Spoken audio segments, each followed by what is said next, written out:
Maju terus untuk catur Indonesia. Catur, yes, Indonesia, Jaya! yeay. Hai guys, apa kabar? Semoga kalian sehat dan sukses selalu dimanapun kalian berada. Amin ya robbal alamin. Terima kasih teman-teman sudah klik video ini. Guys, kita udah tahu ya bahwa juara kandidat FIDE 2022 adalah Jan Nepomniachtchi, pecatur dari Rusia, dengan mengumpulkan 9,5 poin. Dan itu rekor selama diadakan turnamen kandidat, teman-teman. Jadi poin tertinggi yang diraih oleh seorang juara kandidat. Guys, tempat kedua ini menjadi lebih seru karena ya kontroversi dari statement Magnus Carlsen beberapa waktu yang lalu yang bilang kalau dia belum pasti akan mempertahankan gelar juara dunianya. Nah, peringkat 2 dari turnamen kandidat FIDE memiliki kesempatan untuk bisa jadi juara dunia. Jika Magnus pensiun, maka peringkat 1 dan 2 akan diadu dari turnamen kandidat FIDE 2022 untuk memperebutkan gelar juara dunia. Guys, untuk perebutan tempat kedua, ini seru banget di babak terakhir, babak ke-14 turnamen kandidat. Ada Hikaru Nakamura yang sampai selesainya babak ke-13 dia memiliki 7,5 poin, sementara Ding Liren 7 poin. Jadi kalau misalkan hasilnya remis, ini akan menguntungkan untuk Hikaru. Tapi kalau misalkan Hikaru kalah, ini akan menjadi hadiah spesial untuk Ding Liren yang finish di tempat kedua. Langsung saja tanpa berlama-lama, kita bahas partainya. Ding Liren pegang buah putih, memulai dengan langkah D4. Hikaru menjawab dengan kuda F6. Ding C4, Hikaru E6. Kuda ke petak F3, hitam D5. Putih memainkan kuda C3 dan hitam C5. Yap, ini pembukaan Queen Gambit Decline dengan variasi 3 kuda atau semi-taras defense. Kemudian, Ding menjalankan E3. Yap, langkah E3 ini paling banyak dimainkan. Yang kedua adalah pion C makan D5.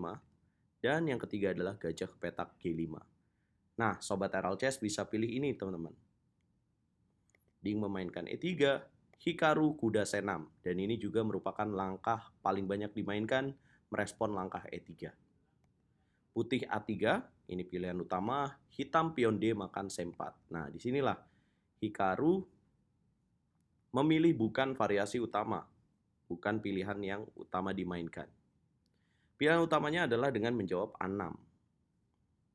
Nah, ini merupakan pilihan keempat. Pion D makan C4. Ding, gajah makan pion C4. Nah, untuk presentasenya, teman-teman, ini saya jelaskan. Dalam pilihan ini, putih memiliki chance kemenangan 35%, sementara remis 47%, dan hitam menang 18%. Jadi, bisa dibayangkan keuntungan untuk Ding Liren ya, teman-teman. Dan lebih banyak lagi remis. Kemudian hitam A6, putih gajah D3. Yap, kalian jangan terpancing untuk makan pion D4 guys. Tidak ada yang gratis ya selama Grandmaster bermain. Jadi kalau terpancing dengan seperti ini akan ada discover check dengan gajah B5 dan menteri D4 akan hilang. Hikaru B5, putih pion D makan C5. Gajah makan pion C5, Ding B4. Gajah tarik ke petak E7. Kemudian putih rokade pendek, hitam gajah B7. Putih gajah B2. Hitam rokade pendek dan putih di sini memiliki beberapa pilihan guys untuk bisa dilakukan oleh putih. Yang pertama adalah menteri B1. Yang kedua adalah kuda ke petak E4 dan yang ketiga adalah menteri ke petak E2. Nah, paling bagus sih untuk dipilih adalah menteri B1 dengan tujuan memberikan ancaman terhadap gajah D3 terhadap pion H7 dan manuver benteng D1. Tapi Ding tidak memilih itu, dia pilih kuda ke petak E4. Kemudian Hikaru merespon dengan kuda makan kuda, gajah makan kuda E4. Hikaru F5, kemudian gajah tarik ke petak B1. Nah, ini menarik nih. Gajahnya mundur begitu jauh. Apa tujuannya? Yap, kita bisa lihat bahwa tujuannya adalah gajah ke petak A2 dan mengincar titik lemah di pion E6. Yap, Hikaru merespon dengan menteri makan menteri. Putih benteng makan menteri. Kemudian benteng F D8. Coba menyederhanakan permainan. Ingat ya, kalau misalkan hasilnya remis, ini menguntungkan untuk Hikaru Nakamura. Jadi dia cari remis di game terakhir ini. Ding melanjutkan idenya, gajah ke petak A2, Hikaru raja naik ke petak F7. Pion H4 mencegah G5. Kemudian hitam H6. Putih benteng D C1. Nah, ini cerdik banget dari seorang Ding Liren. Dia tahu kalau misalkan terlalu sering terjadi pertukaran, chance remisnya akan lebih besar untuk hitam. Dan lebih sulit lagi putih untuk bisa menang. Jadi dia menolak pertukaran benteng. Hikaru gajah D6, putih benteng C2. Yap, mengapa Hikaru tidak melanjutkan idenya dengan G5, Bang? Nah, ini menjadi pertanyaan. Pasti teman-teman bakal tahu nih apa jalan terbaik untuk putih, guys. Bisa tebak? Yes, tepat banget. Ada langkah brilian benteng makan kuda C6. Boom! Kalau dimakan, akan ada kuda E5. Jadi benteng ditukar dengan gajah dan kuda, jelas menguntungkan bagi pemain putih. Itulah kenapa gajah D6. Dan putih melanjutkan benteng C2. Hitam kuda E7, putih kuda D4. Mengancam pion E6. Hitam gajah D5. Cerdik banget seorang Hikaru. Dia membunuh perwira yang paling bagus milik putih. Gajah makan gajah, kuda makan gajah, dan benteng A ke petak C1. Wah, gimana nih cara putih menang, guys? Tipis banget ya. Tapi di sini putih masih memiliki keunggulan dengan memiliki jalur C. Yes, tepat banget. Nah, kita akan belajar bagaimana keunggulan tipis ini bisa dimanfaatkan oleh Ding Liren. Hitam benteng D7. Kemudian kuda ke petak B3. Gajah ke petak E7. Ding H5. Hikaru gajah ke petak F6. Gajah ke petak D4. Kemudian hitam E5. Gajah ke petak C5. Hitam gajah D8. Kemudian putih benteng D2. Memberikan pin terhadap gajah di petak D7. Hikaru kuda ke petak F6.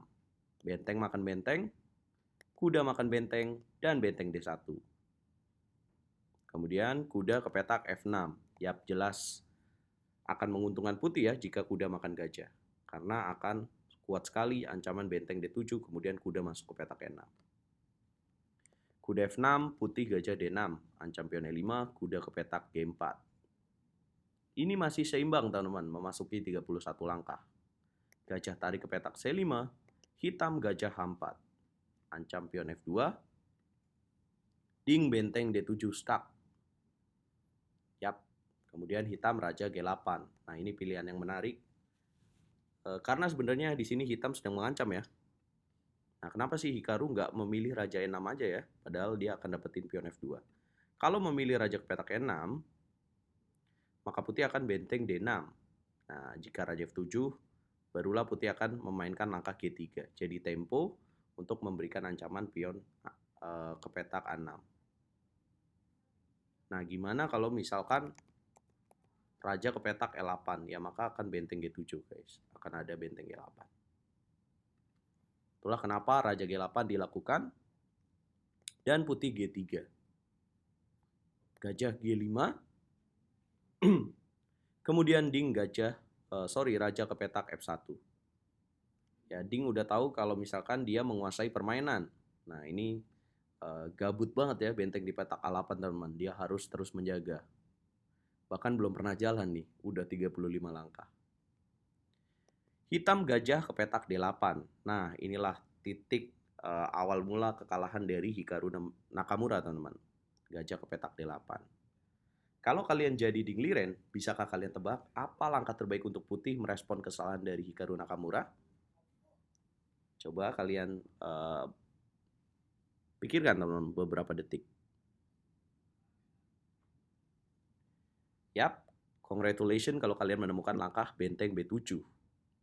Apa tujuannya? Ya karena gajah D8 tujuannya adalah untuk memainkan langkah A5, maka benteng B7 ini mencegah terjadinya langkah A5, maka benteng B7 mengancam pion B5.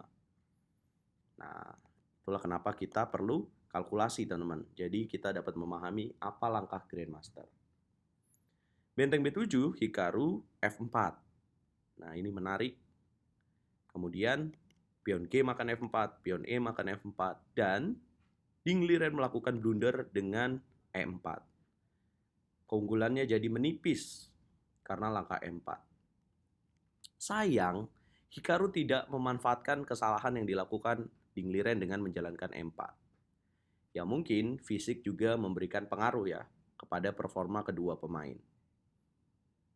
Nah, kalau kalian sekarang jadi Hikaru, teman-teman, dapatkah kalian temukan langkah terbaik untuk hitam untuk memperkecil keunggulan putih?